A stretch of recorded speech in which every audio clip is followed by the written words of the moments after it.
Welcome back to Redefining Love. I am your host, Tara Portelli, and today's episode is going to be focusing in on the stories that we experience and the patterns that we experience in our life and how they continue to show up in the present moment, how we allow them to have so much power over us.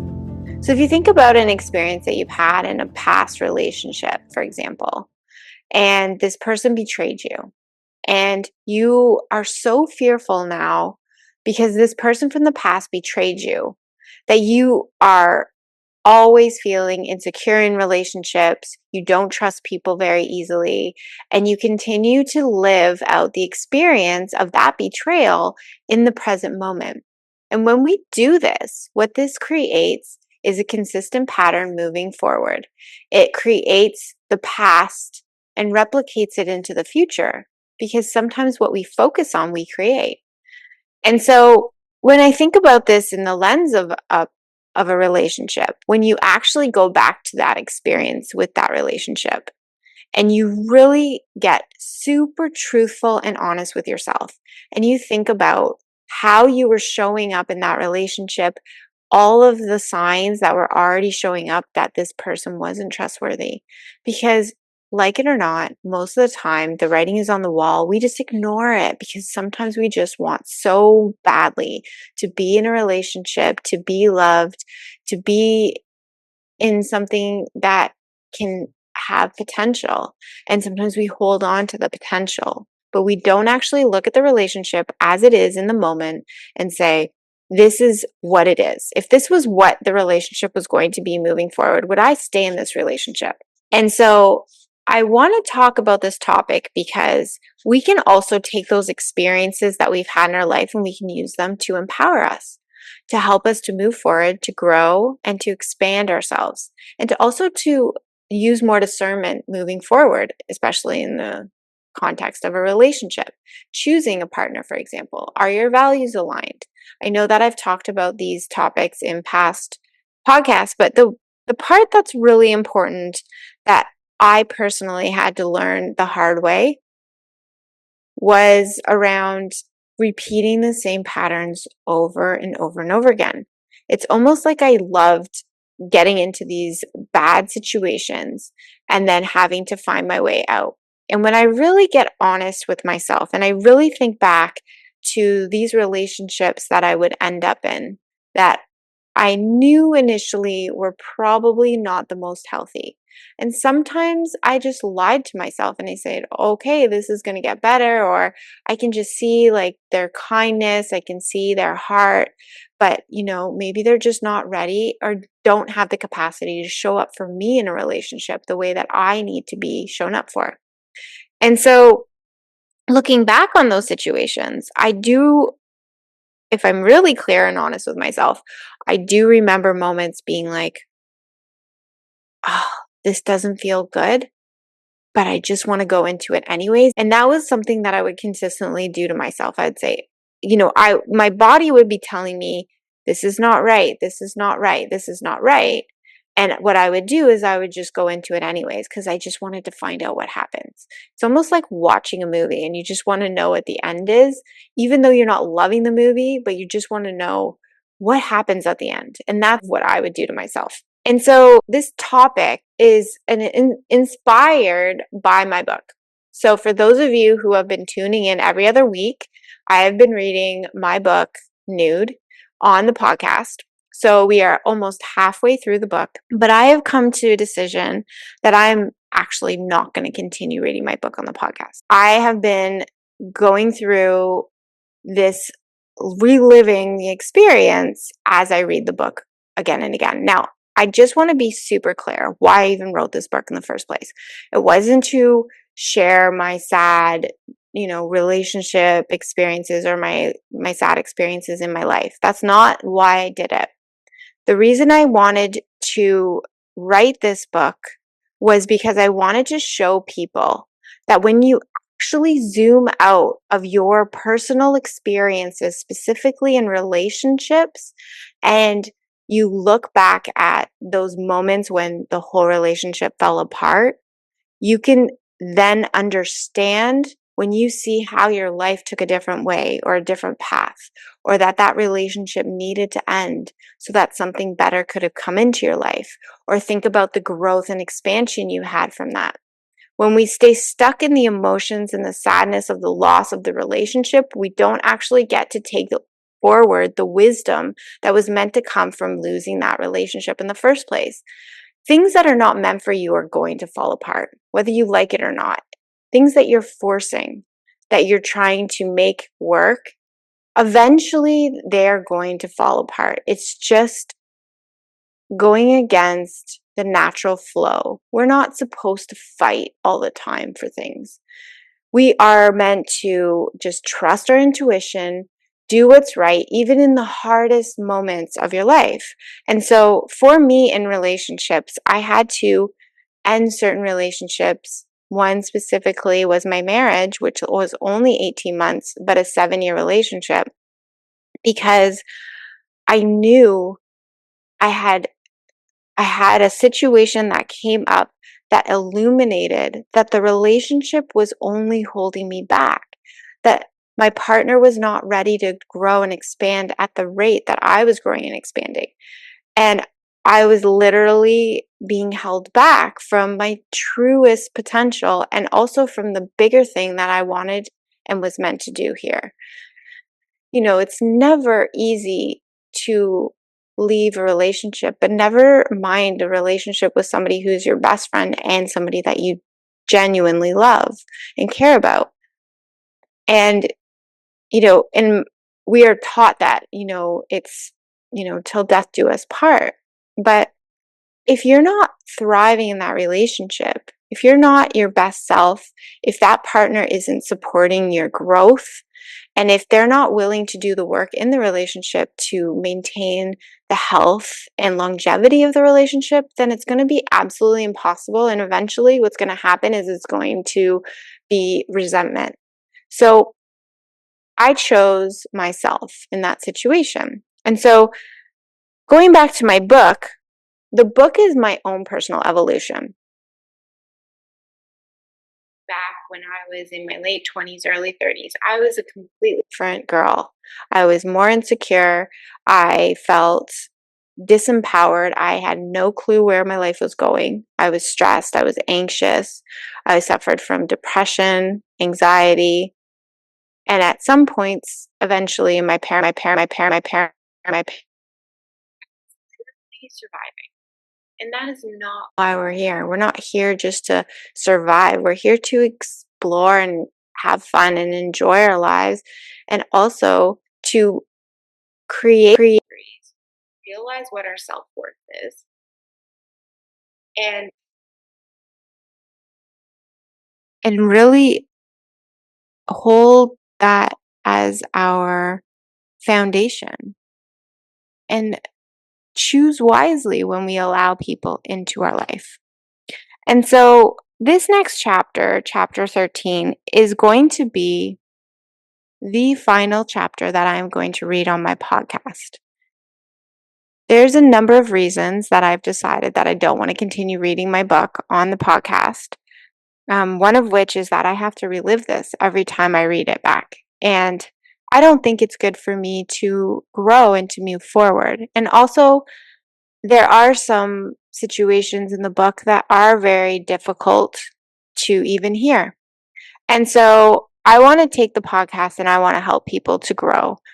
And my book is going to do that, because you're going to see my personal evolution to eventually not only taking my power back, connecting with my true self, finding love for that woman, finding my path into being an entrepreneur, creating a business that was expanding bigger than I was, and how all of those things that happened to me, all of the choices I made, all of the bad relationships, all of the lessons that I learned were all necessary and part of my own growth and evolution. But some of them were just patterns that I was continuing to repeat, because sometimes it takes a few times before we really understand the lesson that we're supposed to learn, and we choose differently.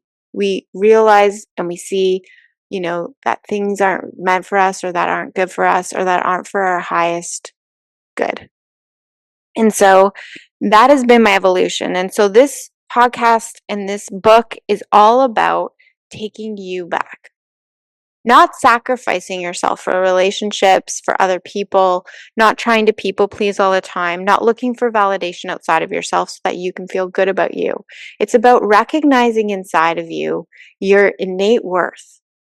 It's about recognizing that you are amazing, that you are a beautiful human without needing someone to tell you that, without needing to feel love from somebody else, but finding that love inside of yourself. And loving that person inside of you, finding the value in all of the parts of you, that you feel you don't want to share with others, and the parts of you that you do. And it's loving all of you, because even the darkness inside of us, because we all have traits that we don't love about ourselves, or behaviors that show up, even those parts of us are laced with gifts. And it's about finding those gifts. And so through my book, I help you to recognize those patterns inside of your own life, to help you to see the value and the gifts that were in the, whatever the expansion or the growth that happened in each situation in your own life. And also to show you and help you to recognize everything and to choose differently. And there's a series of exercises at the very end of the book that are going to help you to do that. Now, like I said, this is going to be the last chapter I'm going to read. If you guys want to find out what happens in the end, because this journey takes me to living in Mexico for 6 years, to running my own business, growing so much inside myself, and expanding and helping so many people to change their own lives through my own embodiment and wisdom that I gained from all of the experiences in my life. And I teach you how to find those in your own life, how to see your past experiences with a different lens that is only going to help you to grow and expand, and to help you to choose differently by recognizing maybe what the patterns are that you continuously are attracting into your life, so that you can choose differently moving forward, and you can choose to become the bigger version of you. Because if we stay stuck in choosing the same patterns, or we don't take the lessons that we're supposed to learn in each situation, we're going to relive the past in the future. And if we stay stuck in those emotions that are attached to those experiences, we're only going to replicate it in our current relationships. So I'm excited to read this last chapter for you guys. I'm excited for you guys. If you want to continue to hear my book, you can get a copy of it. It's on Amazon, Indigo. You can get a copy. It's print on demand. You just have to order it online. I'll link up everything in the show notes so you guys can finish this book, get to the exercises at the end, and start to catapult yourself in your life and transform, so you don't have to keep living the same life experience. We get so stuck in thinking that this is it, but it's not, because you are the only person in between what your vision is and its reality coming to life. You are the source of all of your abundance. And I've shared that in a past podcast as well. I go through the whole thing about how we are literally creating our reality with the things that we think, the things that we feel, and how we show up in our life. So I'm super excited for you guys to hear chapter 13. And again, if you want to continue the book, I'm no longer going to be reading it on the podcast. I've made that decision, but I'm super excited for you to finish the book and hear what happens next. So sit back, relax, and enjoy this chapter of my book, Nude. Chapter 13: The Human Condition. Most people are afraid of suffering, but suffering is a kind of mud to help the lotus flower of happiness grow. There can be no lotus flower without the mud. Thich Nhat Hanh. The pager went off. startling me out of my chair after a quiet afternoon at the Gravenhurst paramedic base. It had only been a week since returning from the earthquake disaster in Haiti, and this was my first paramedic shift back to work in my home country. The adjustment was a challenge, but at the same time, I was filled with an overwhelming sense of gratitude. The simple luxury of taking a hot shower left me euphoric. As each drop hit my skin, waves of pleasurable energy coursed through my entire body. I was a child again, seeing and experiencing things for the very first time, my eyes wide open and with awe. The paved roads, manicured lawns, the clean streets free of garbage. What a privilege it was to live in such a country, and what a terrible contrast to the lives of Haitian people. We jumped into the truck and started down the road, lights and sirens punching through the peaceful countryside. Our route to the location was a winding cottage road that offered blind spots at every curve, a narrow, dusty path that only allowed one vehicle to pass at a time. Going up and down these hills at high speeds turned my stomach in knots. The 911 dispatch described a 55-year-old male with severe abdominal pain. Usually this type of call can really be indicative of many possible emergencies, and so we are always dispatched as a code 4, urgent response as a precaution. We came to a screeching halt at the private residence, a massive multi-million-dollar cottage on the water's edge, nothing short of grand. But it had taken 40 minutes from the 911 call to arrival. That's too long for many emergencies, so we arrived on edge, made worse somehow to find that the address was an imposing estate, like a castle, guarded by tall doors, rounded and etched with carvings, a large lion head knocker sitting dead in the center, pristine gardens that flowed in and around the property, presenting a symphony of flowers, large timber beams arched 20 feet above the front veranda, framing the castle like an entranceway. Whoever lived here, maybe the victim, was wealthy or powerful, or both.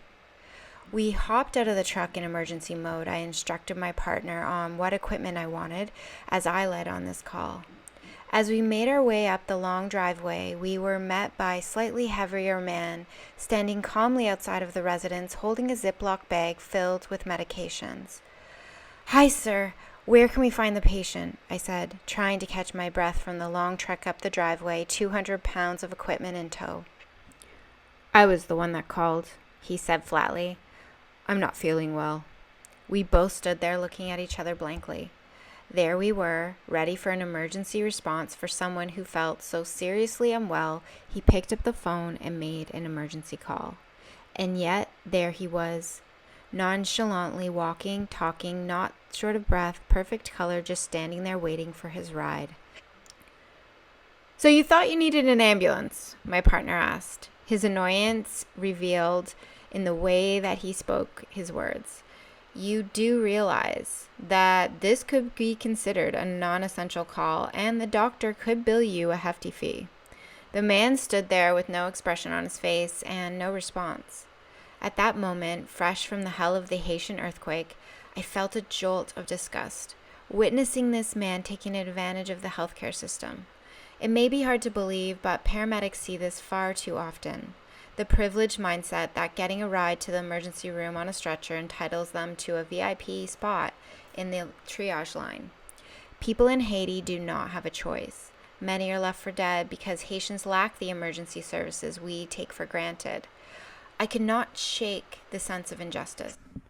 It haunted me, making my integration back into my chosen career path extremely challenging. Every non-essential call I raced to was painful, as was my own sense of entitlement, which I had never before examined so closely. It wasn't until weeks later, after working with Jared, a well-respected paramedic of almost 50 years, that I was able to come to this critical perspective after sharing with him my struggle to integrate back into this reality. "You know, Tara, do you want to know how I've managed to do this job for so long?" he asked. "I treat every patient like they are my family, because the reality is, they truly are. They belong to someone's family, and I know how I would want my family to be treated. Even though it might not seem like an emergency to you or I, it is an emergency to that person. His words deeply resonated with me as I thought about my own loved ones, my own Nana. I knew that soon her body would start to deteriorate, transitioning slowly into her elderly years and ultimately reaching the end of her life. This internal battle within myself against the Western world, my home, and a land of privilege and opportunity began to shift. I began to see things much more clearly in a more universal way. I was seeing the human condition. Wayne Dyer says, "Change the way you see things, and the things you see will change." This 55-year-old heavy-set man with a flat voice who lived in the castle could be suffering in other ways. His abdominal pain could be the result of emotional unrest.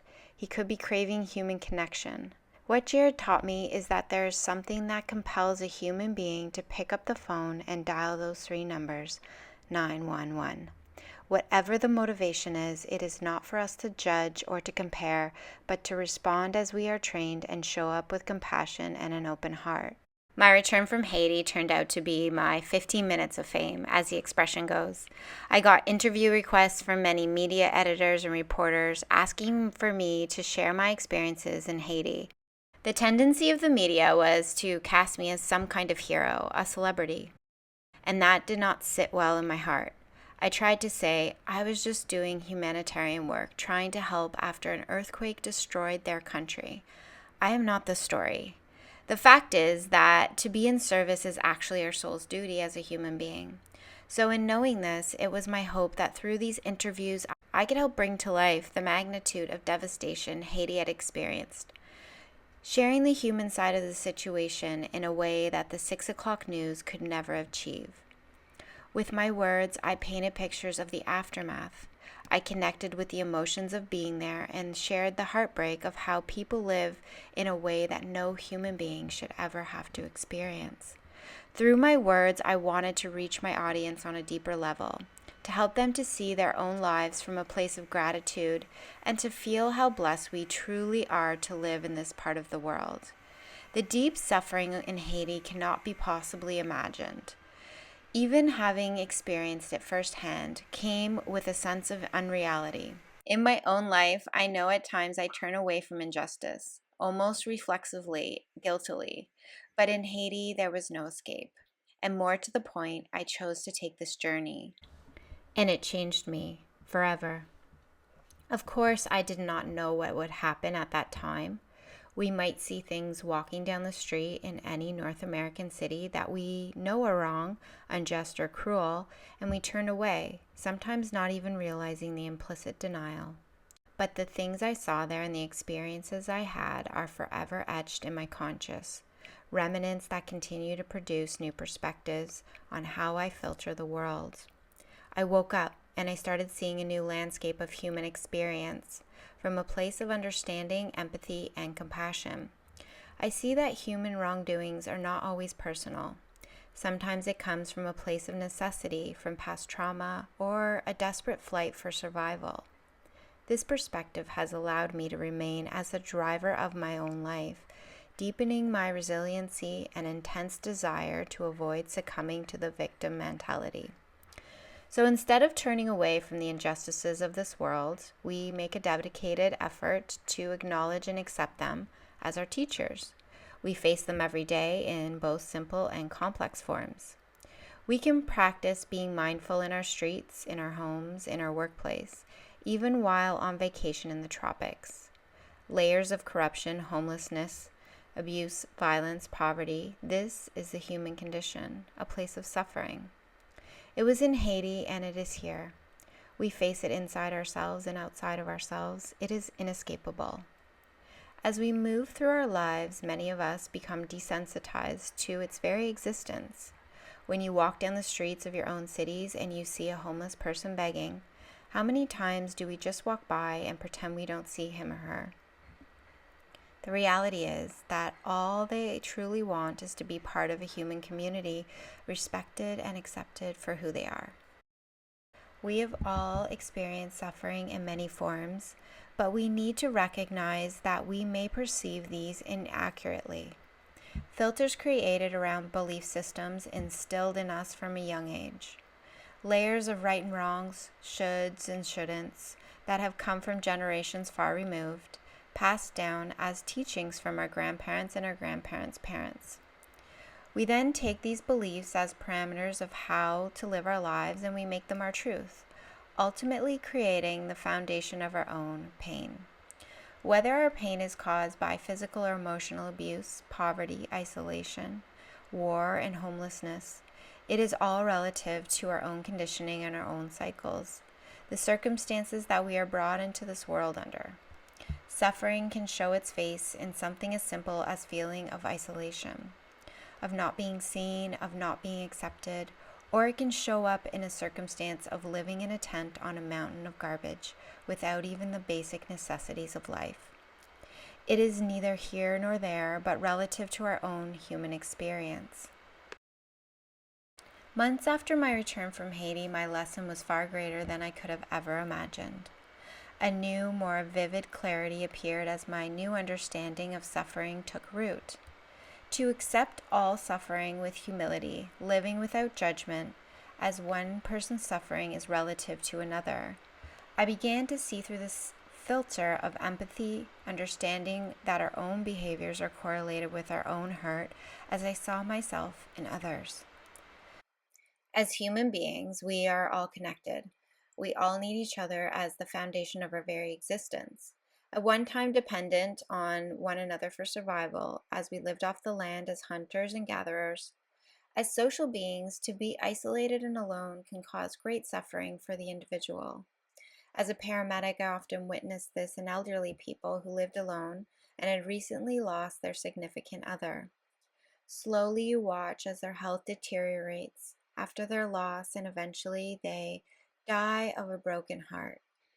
As an article in Scientific American, Why We Are Wired to Connect, states, data suggests that we are profoundly shaped by our social environment and that we suffer greatly when our social bonds are threatened or severed. Sharing compassion for others through empathy and connection allows us to come back to this place of unity, reconnecting to the present moments and opening our eyes to gratitude for our own human existence. Part of the soul's evolution and path back to its truth is to find humility and gratitude. To see ourselves as a reflection in every other human being is like being given a gift. If you have an opportunity to spend time in a third world country, go on a humanitarian mission, go build capacity in a place that needs fresh water or schools for girls, your life will never be the same.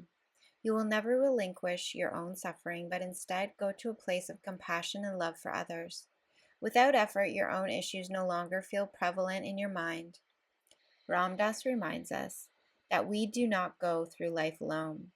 Whether we're with family, chosen family, or friends, most of us interact with others every day. We are all just walking each other home. We are all teachers, healers, and students alike. If we move forward with this perception, then every moment becomes an important part of our journey and our growth. What if we could turn the experience of our own suffering and the suffering of others as a curriculum of life to heal and to grow within ourselves? And there you have it. That concludes this episode of Redefining Love. And this will be the last and final reading of my book Nude on the podcast. If you want to finish the book, please go get yourself a copy. You can also get it on Kindle version or you can get a paperback. I will link up all of the different platforms you can get the book at.